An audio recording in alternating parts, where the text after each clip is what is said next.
Hey, hello, welcome to College Talk Tuesday. I am Andy Lockwood, and I am Pearl Lockwood. she's Pearl Lockwood. Yep. So, had a few last minute little technical difficulties with our regular software that we use to stream, so we're not that prepared today, except I can tell you that because we are in the, I guess, crunch time for class of 2017 seniors, we've just been getting bombarded with all sorts of panicky questions and various forms of outreach and all that. So I thought what would be good to do today is spend 10-15 minutes just kind of walking class of 2017 kids through this process. So let's start at the top. If you have a class 2017 kid, senior, what's going on right now is that in 2 weeks, because today is the 13th of September, in 2 weeks the FAFSA becomes available, October 1st. What happens then? Panic. No. On October 1st, the FAFSA is going to become available for those applying for aid for the school year following this one. So the school year that begins next fall, or the freshman year of the current rising seniors. And you are going to be using your already completed 2015 tax return as your income information on the FAFSA. When is it due? It is due according to your school's deadline, priority financial aid deadline, and that...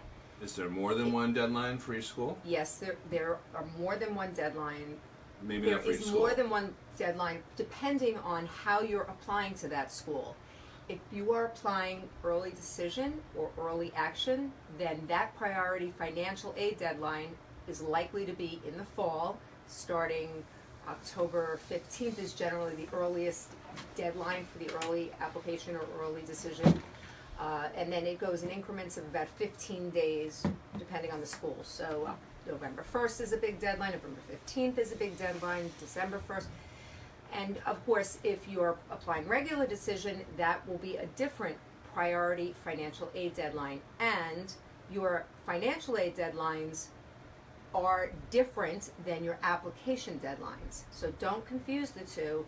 Make sure to check out the school's website as for their priority financial aid deadline. So if you miss a priority financial aid deadline, what could happen is you could miss out on either entirely 100% of the aid you're supposed to get, or at least a portion of it.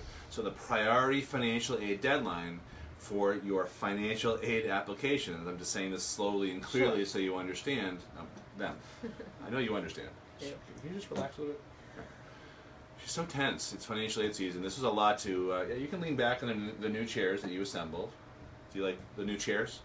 Pearl took valuable time away from preparing financial aid forms and answering client questions in order to go on today's broadcast. So anyway, there's two different deadlines, like Pearl said, admissions and financial aid. The admissions deadlines are very readily seen and at least focused on, and the financial aid deadlines, at least the priority financial aid deadlines, get blown off every year for whatever reason, mostly probably, not to be cynical, but probably because the colleges themselves are businesses and they don't want to make it so easy for you to get their money.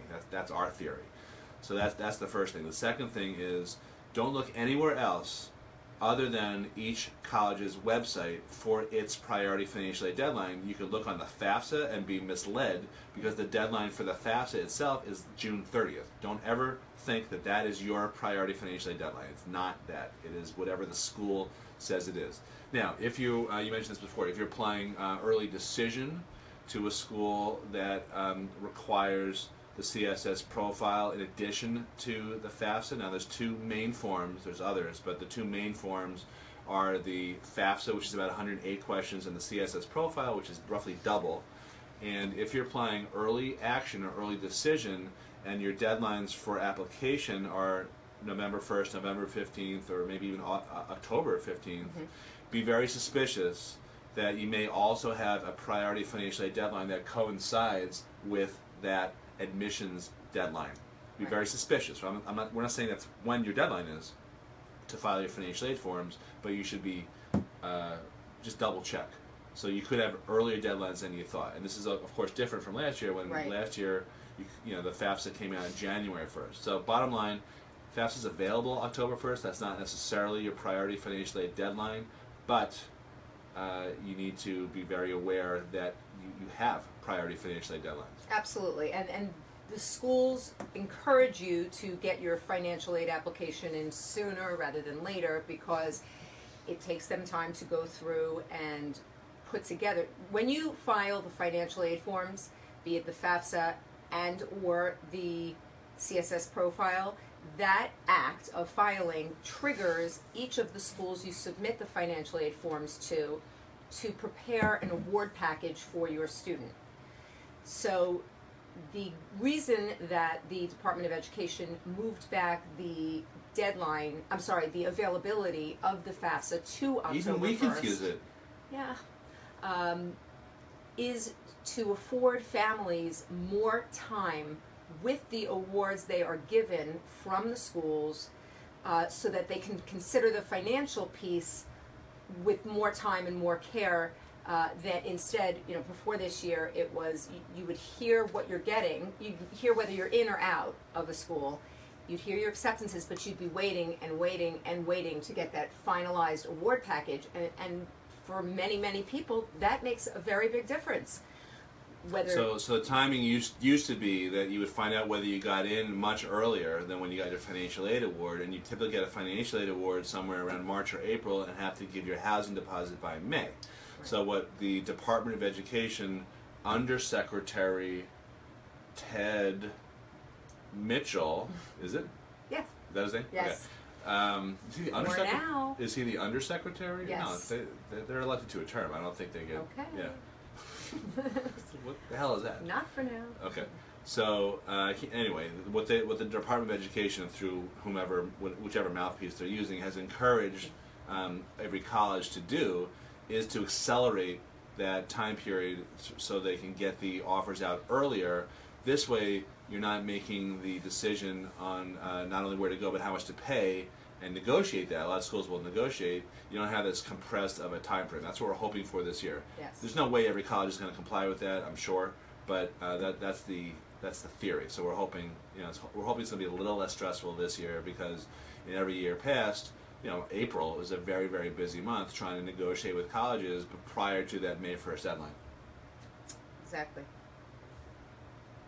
Exactly. No, exactly Okay. Right. Exactly right. And So so then- we're hoping that ends up, since this is the first time they've moved the FAFSA 3 months earlier, we do not know yet what the effect that will really have in practice from all the schools. But that was the idea behind moving the FAFSA availability to October 1st. Okay, now that being said, it's now almost the Ides of September 13th as we're recording this. What seniors should also be doing is finishing up their main essay and starting to tackle all of the other potential supplemental college essays that colleges on your list may require. So if you have an actual senior or you have someone younger, sometimes people are blindsided by this. They don't understand that there's the common application, which most but not every college takes, and that has 5 essay prompts, and you can choose one of those 5.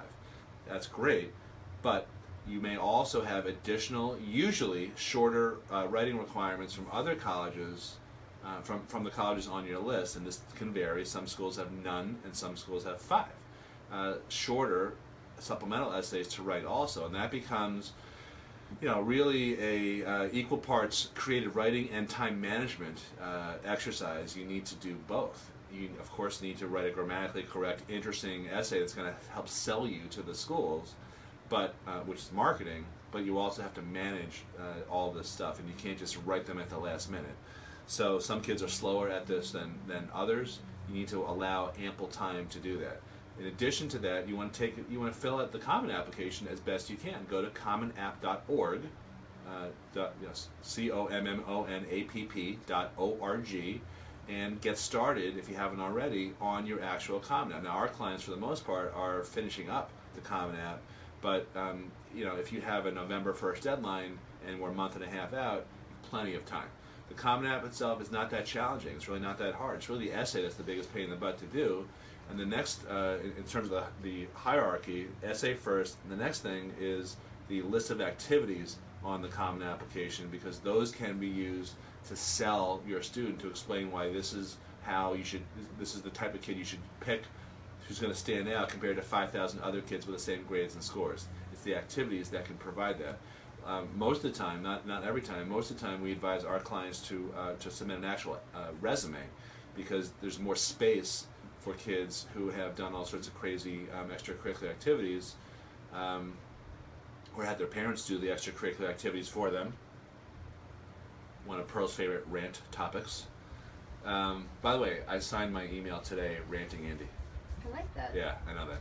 So for those of you who are not on our email list, you can go to our website, which there's in this post, the site that we put up is actually a page on our site that announces the upcoming college finance workshops for local people, and if you're in different parts of the country, if you're on our email list, you'll also hear about our upcoming webinars.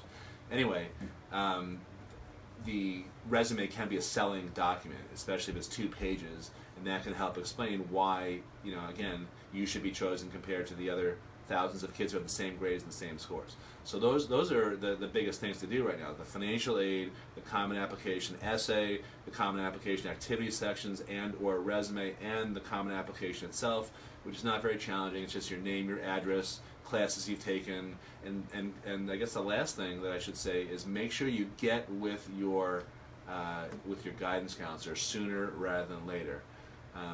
Most college financial aid nights have not, and admissions nights have not yet happened this year because it's still early September, but they're gonna start.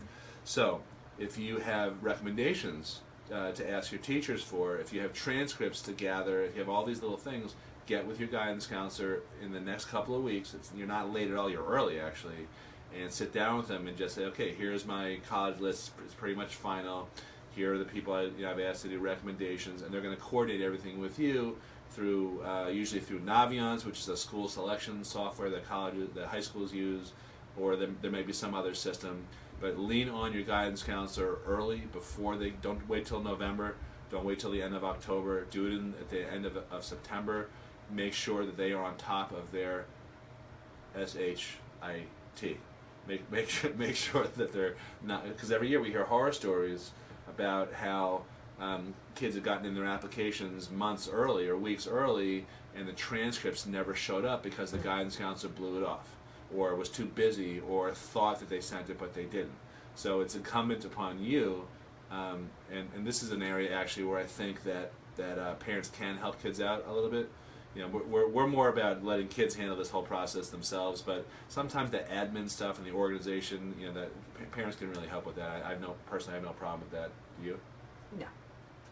Pearl's very admin oriented, but following up and making sure that stuff happens that's supposed to happen, that's very important. So don't be one of those horror stories or those statistics where you think everything's being taken care of by your guidance counselor, but it's not. Yes, the world of shoulds does not exist. My guidance counselor should have done, my school should have done this, and should have, and should have. The land of should haves does not exist. Reality is you will have to be your own advocate. It's your responsibility. And this financial aid year, or rather this year in school and the application process has so many moving parts to it, and it is, like I said last time, a roller coaster that once it takes off, it has a life of its own with all kinds of twists and turns. So as much as you could be in front of it, the better off you will be. You don't want to get caught behind the 8 ball. You don't want to be scrambling for last minute school. Should I put this one, and haphazardly just add schools to your list? You are on the cusp of when this entire process will really kick up in gear and start to take off. I recommend you get all your ducks in a row now. Make sure you're prepared. Make sure you know which schools you're looking to apply to. You know what? Get in touch. I apologize for interrupting. No problem. Okay. What the hell is that? That's the interrupting elbow. It's so annoying. You do that to me all the time. The interrupting part, not the elbow part. I should be elbowing you. You elbowed me. I should be boxing you out. What was I talking about? So that's another mistake. You know, we've been exploring different mistakes both in our webinars and in some of these Facebook broadcasts. And one of the biggest mistakes I think that people succumb to is they add schools later on in the process and forget to send their financial aid, their FAFSA and their CSS profile and whatever other forms to those schools. They think either when they're doing it on their own or when you're doing the forms for them, they omit to tell us, or forget, I guess, to tell us that we added some schools. So make sure that if you have 10 or 12 schools on your list and then in a panic you add 5 more because you think you're not going to get it anywhere, that's typically what happens. Make sure you send the financial aid forms to them too after you submit. You click the button on the Common App or however else you're applying for admission. Pearl? Nothing to add on that. Is it because I interrupted you? No. All right, so if you're local in our area, please check out our workshops, collegefinanceworkshop.com. I've got a whole bunch of stuff coming up in September and October into November. I'm going to try to drag Pearl out to some of those. She's always very reluctant, and it bothers me. But I know you have other things to do, like mother our children, and go out to dinner, mahjong. Financial aid forms. Yeah, oh yeah. I'm all about financial aid forms. She's not all about them, but she's very serious about her craft. Yes. Yes. So, that's if you have questions about our services and all that, just post something here below. Please like, comment, and share. College Talk Tuesday. This comes to you every Tuesday, 12 Eastern, one way, shape, or form. Again, they're on the site, so they see it's collegetalktuesday.live. But you're here on our Facebook page, where we point that to. But the upcoming workshops are on the page that's linked right here in this post, collegefinanceworkshop.com. Anything else? Do you want to turn it off, or should I amble over? You can amble over. All right, so you just say bye to them. Bye, everybody. Thank you for tuning in. Because our son Harry's not here to produce this show. No thanks, Harry. Pearl, you smiling? I'm smiling. All right.